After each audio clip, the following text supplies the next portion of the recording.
vraiment tout à fait d'accord avec ce que vous venez de dire, et vous touchez du doigt aussi une des limites de la construction européenne. Et je pense qu'il faut vraiment qu'on retrouve l'idée de solidarité aussi en Union européenne, et notamment sur la question de la gestion de la crise des réfugiés, où voilà, clairement on voit que les États n'arrivent pas à se mettre d'accord et que les vies de milliers de personnes sont en jeu sur cette question. Je voulais aussi réagir parce que je suis vraiment impressionnée par les deux dernières interventions qui me touchent beaucoup.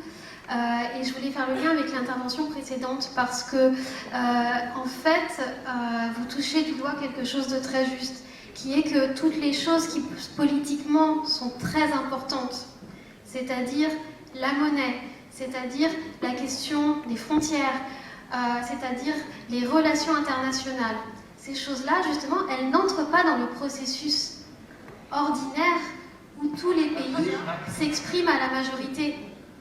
Ces choses-là, elles sont discutées de manière avec une majorité qualifiée beaucoup plus importante, de sorte que les partenaires franco-allemands doivent, pour que ces choses-là avancent, jouer un rôle très important. Sinon, ça n'avance pas. Parce que le Parlement européen ne peut rien dans ce domaine. Voilà. Je voulais donc tirer quand même deux petites conclusions.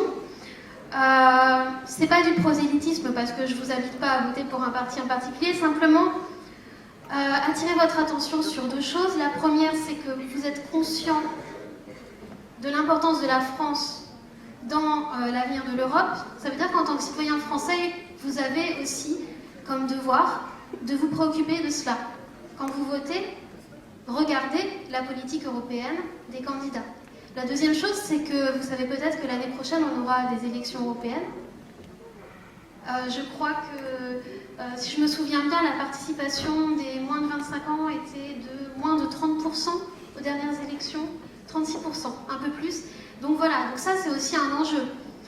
Si on veut avancer dans ce domaine, il faut qu'on montre à nos gouvernements que ça compte. Et en n'allant pas voter aux élections européennes, eh ben, c'est pas forcément un bon signe à leur envoyer.